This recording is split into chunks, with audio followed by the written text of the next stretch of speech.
Morning. Morning. Happy Lord's Day to everyone. Thank you, Mario Ken, for reading the scripture this morning. Let's welcome also Kibani on the Zoom. Also, Jordan Wells also with us online. So welcome, Jordan. And of course, Sister Claire from Louisiana and Sister Clarita from Danville. And been a while to have our Sister Jordan with us. By the way, thank you, Brother Renato, for singing and for leading that song. Let the lower lights be burning. Because that's my message today. Jesus as the light of the world. And I have a trivia, by the way. A songbook trivia. Do you know that there's a song that never gets old? You know, you know that, Brother Alan? You know a song? It never goes old. It's always new. You know that song? Huh? It's on page 837 of your songbook. 837. It never grows old. That's the trivia. Special trivia for you today. It never grows old. It's always new. The new song. That's the title of the song. The new song. So every time you sing it, it's always new. Never grows old. Yeah. So that's a trivia, right? Right. It's a songbook trivia. So it's always new. Never grows old. That's a good song. That's a good song. You just need 4 voices though. The new song. So every time you sing that, it's always new. 837. Page 837. The songbook trivia. Okay, Jesus, the light of the world, is the lesson. And of course, this still in our theme. Keep on looking unto Jesus is the theme. And the verse that we will discuss is on John chapter 8, verse 12. Jesus said, I am the light of the world. So today, we will reflect on the powerful words of Jesus. In John chapter 8, verse 12, which Jesus our Lord makes a bold and life-changing declaration. I am the light of the world. He said that. So here, light is essential, right? We need light. Ever since creation, let there be light. Sometimes when it's a blackout and said, so sudden let there be light, and suddenly PG&E will turn on the light, right? So light is essential. It's needed. It's important. Without it, without light, right? We stumble in the dark, right? We fear and we cannot see clearly. So we need light. Yeah? The world, that's why we even have light here. Right? We have even had light. So the world around us is filled with spiritual darkness. Right? Spiritual darkness. What kind of darkness? The sin, right? Sin is part of the spiritual darkness, confusion, and hopelessness. But Jesus offers us a way out. He invites us to keep looking unto Him. That's why I am the light of the world, He said. Because to follow His light and never walk in darkness again. That's on the scripture that was read to us by Barikan. It says, He who follows me shall not walk in darkness. What He said. Right? That's the promise. So this morning, brothers and sisters, we will explore what it means for Jesus to be the light of the world. Why He said that He's the light of the world. And how we, as Christians, as His followers, as His disciples, can walk in that light every day.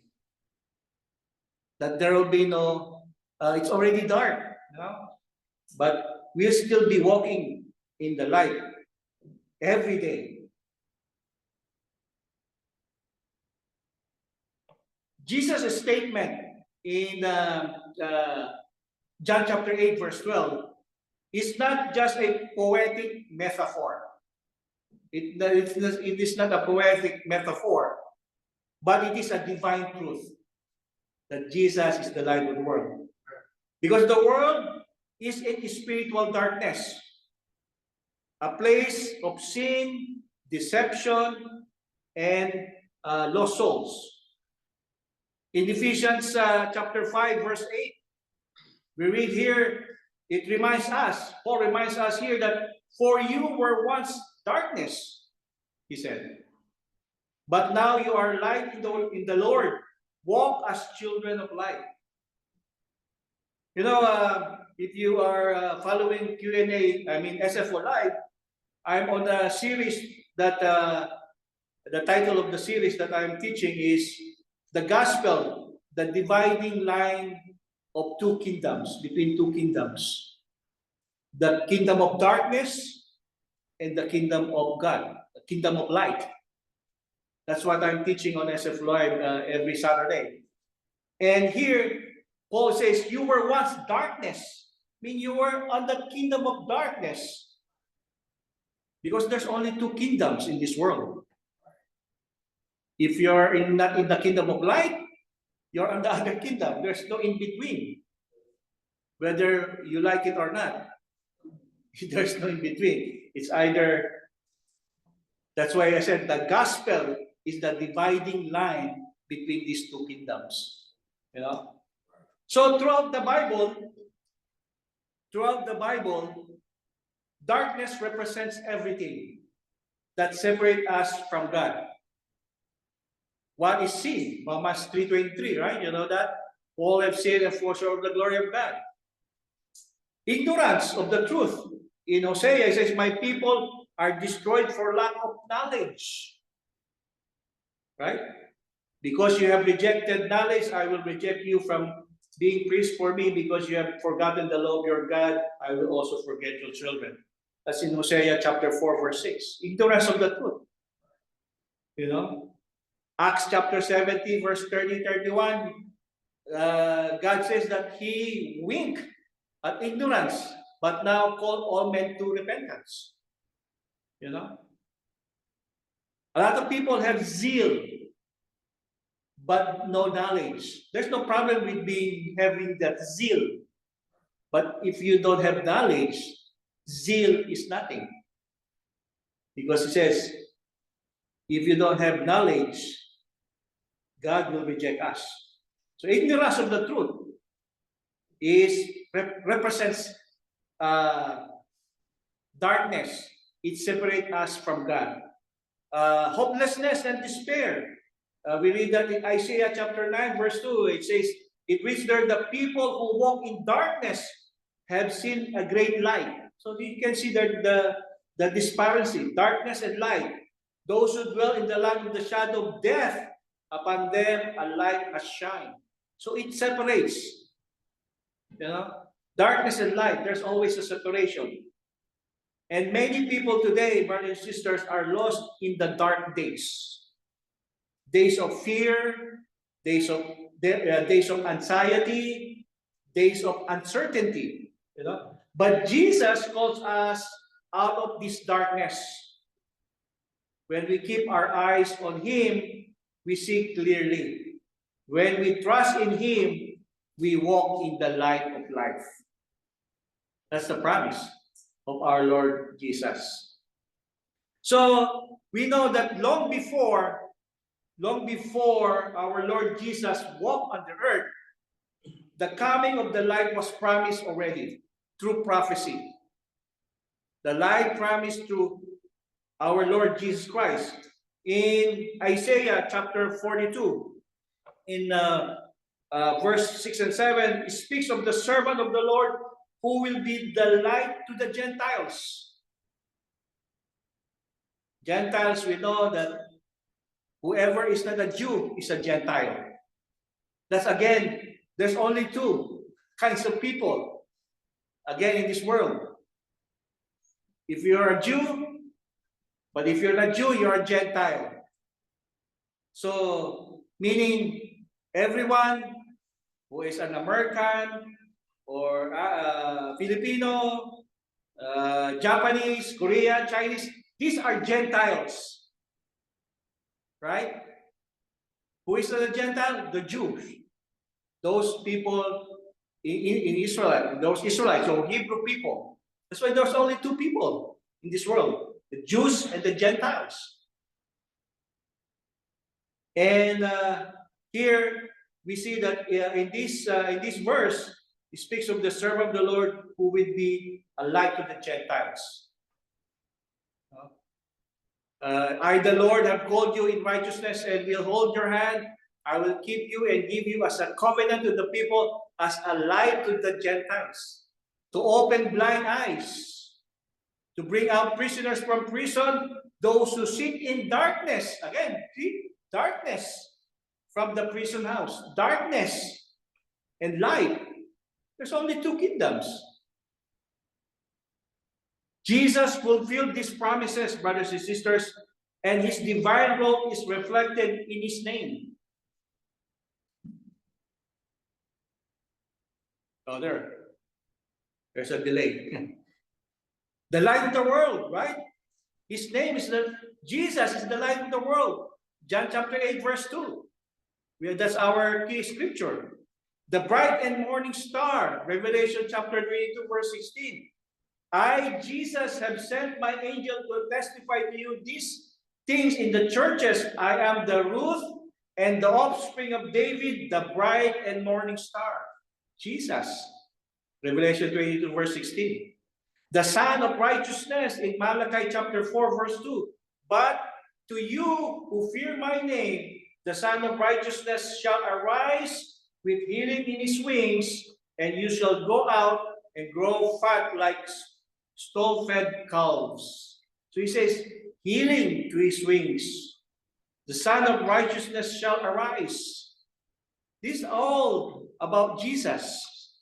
Fulfilled these promises and his role reflected in his name. So each of these names, brothers and sisters, points to one mission.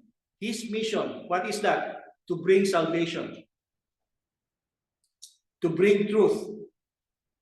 And to bring eternal life. That's his mission. To those who follow him. That's why in that verse that was mentioned this morning, the key verse mentions about following the light. And in John chapter 8, verse 12, remember there's a condition in that verse for receiving his light. What is that condition?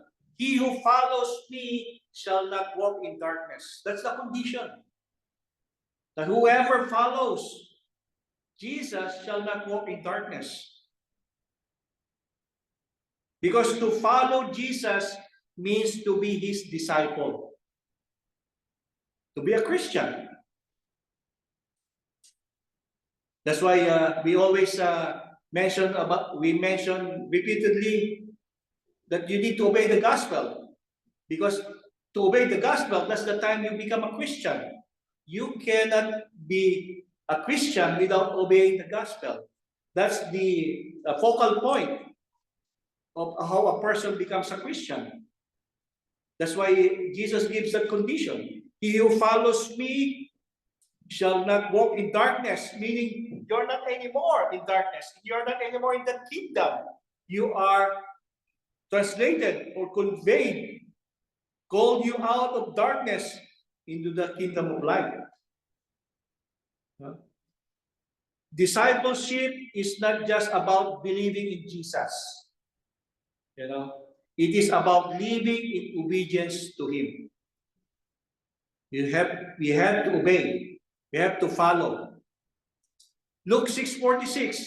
You know what it says there? Why do you call me Lord, Lord, and do not do the things which I say? Jesus said that. That's why, remember, every time a person obeyed the gospel, remember, before baptism, we asked that person a question, remember? He said, do you believe that Jesus Christ is the Son of God? And he would answer, yes.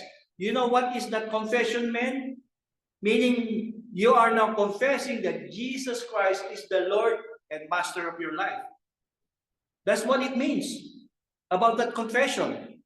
You're saying, oh, this Jesus is now my Lord.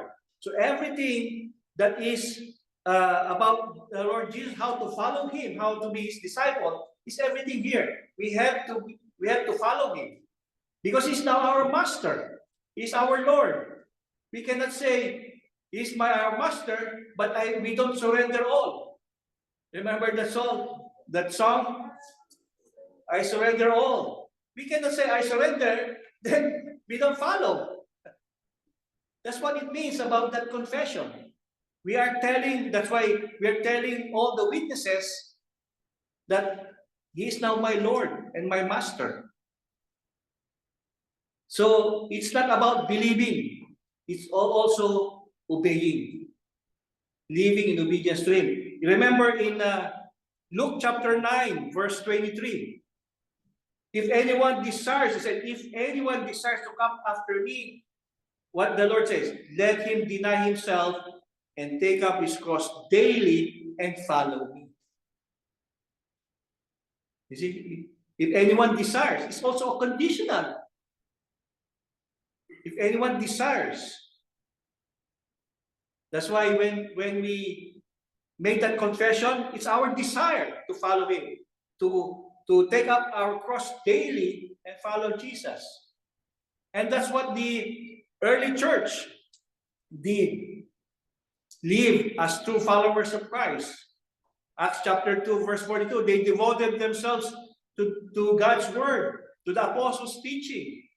Right? In Acts 2, 42. They continued steadfastly in the apostles' doctrine and fellowship, in the breaking of bread and in prayers. That's what we're doing here. Our first day of the week. We are living as true followers of Christ. That's why the importance of fellowship, the importance of worship. Hebrews 10, 24, 25. You know? They love and serve one another. John 13, 35. You know this verse, right? He said, by this all will know that you are my disciples if you have love one for another. We have that song also, right? They will know that you are Christians by our love. Right, Brother Renato? Yeah, see? His favorite song. They will know that we are Christians by our love. If we don't love one another, how do they know that we are Christians? So, that's the early church. They live. And we should do it also. That we need to love one another and serve one another. They endured persecution with faith. Here, 2 Timothy chapter 3, verse 12, it reads, yes, all who desire to live godly in Christ, Jesus will suffer persecution. I know Brother Benny will discuss this in the next Bible class, next Sunday. Facing trials. Can we endure trials? Because everyone, he says here, everyone who desires to live godly will suffer persecution. We will suffer persecution. It's a given. It's already a given. So that's as follower of Jesus, that's who we are. Disciples, if we follow our Lord Jesus. Life, like I said a while ago, life is full of darkness or full of dark days. Life is full of dark days. Days of trials, days of temptation, and days of suffering. Life is full of that. But Jesus assures us that His light will never fade. That's the assurance. We get that assurance. The light that overcomes dark days. In Psalm 119, 105, I'm sure all of you know this verse. Your word is a lamp to my feet and a light to my path. Don't you know that our bulletin is based on that verse? The guiding light is based on that verse. 119, Psalm 119, 105. And this, don't you know that this always reminds me, I know Brother Art knows this, who gave this name of our bulletin? The late Sister Juanita Robertson. When I asked her, what's the good name for our bulletin? She said, the guiding light. And sticks to us up to this day. That's the history. If you want to the history of our church bulletin, that's the history of our church bulletin. That's another trivia, by the way. A church bulletin trivia. This Sister Juanita Robertson who coined this. And it is based on this verse. Psalm 119, verse 105. You know? Your word is a lamp to my feet and a light to my path. But when we talk about dark days and everyone who wants to live godly will suffer persecution, no one is immune because even the apostles experienced dark days. The apostles, you know, Paul and Silas were in prison, yet they sang praises. Acts 16, verse 25. They were in prison. The prisoners were listening to them while they were singing and praying hymns to God. Peter denied Jesus how many times? 3 times, right? But was restored by his grace 3 times. John 21, 15, verse 17. This is the verse that do you love me? Remember when Jesus asked, do you love me? Do you love me? Do you love me? 3 times. Jesus asked Peter, and Peter got irritated. Why you keep asking? Right? Why you keep asking me? I said, yes, Lord, I love you. You know, there's another trivia of this verse also. You know the trivia again here? You know, when if you read the original language, Jesus said, do you agape me? That's the Greek word. Jesus said, do you agape me, Peter? You know what Peter answered? Yes, Lord, I phileo you. That's the Greek word. What's phileo? It's brotherly love. Jesus is asking, do you love me? The highest love, agape. But Peter answered, yes, Lord, I love you as a brother.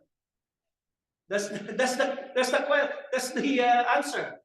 And the second time, Jesus said, do you agape me, Peter? And Peter answered what?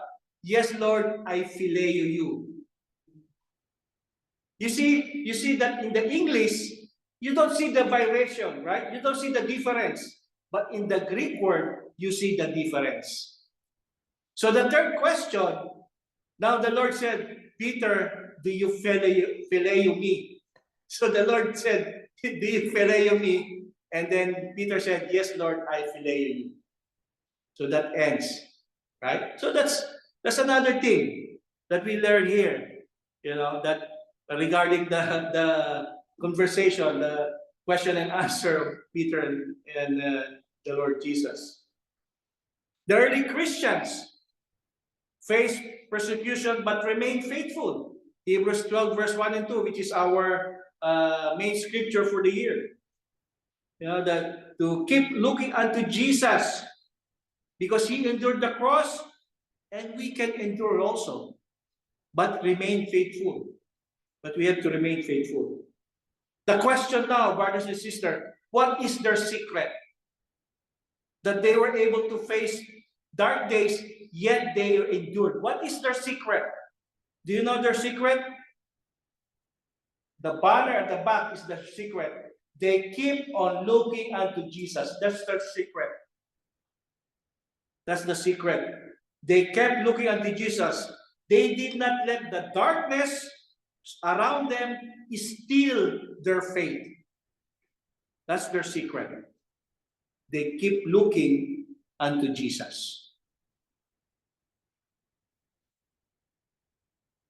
I asked Brother Renato to sing the song before the scripture a while ago, that the lower lights be burning, because I want to talk about that. This sailor, this boat. Imagine a ship. Imagine a ship caught in a terrible storm at sea. The winds howl, the waves crash, and darkness surrounds the vessel, the ship. The captain, the crew, the seamen, desperate to find their way. But the thick fog and roaring storm make it nearly impossible to see. Dark, storm, winds, the waves. Suddenly, through the mist, a bright lighthouse. They saw a lighthouse appears on the shore. Its steady beam cuts through the darkness, showing the seamen, the sailors, the safe path to the harbor. The crew fixes their eyes. The crew fix their eyes on that lighthouse, on that light, following it carefully until they reach to safety on the shore. Brothers and sisters, Jesus is our lighthouse. He is our lighthouse in the storms of life. In our storms of life, He is our lighthouse. When we face dark days, days of trial, days of temptations, days of doubt, days of depression, days of anxiety, even days of mental health, Jesus is our lighthouse. We will face those dark days. But like these sailors, it can feel like we are lost at sea, right? But just like that ship found safety by keeping its eyes on the lighthouse. So what it means is that we must keep on looking on Jesus, on that lighthouse, the light of the world. Let us not remove that. Let us always fix our eyes so we can pass all through these dark days. We will be in our dark days. We are actually in our dark days, even though you see sunlight outside, it's still in dark days. But the secret thing, just like the apostles and the other early Christians, they kept on looking unto Jesus. Because if we take our eyes off Him, brothers and sisters, we will drift into spiritual darkness. But if we trust in His light, He will always lead us safely home to the harbor of heaven.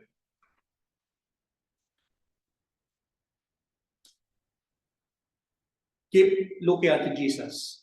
Christ is the light and has come into the world to lead us out of spiritual darkness. The light was promised through His divine names and fulfilled in Him.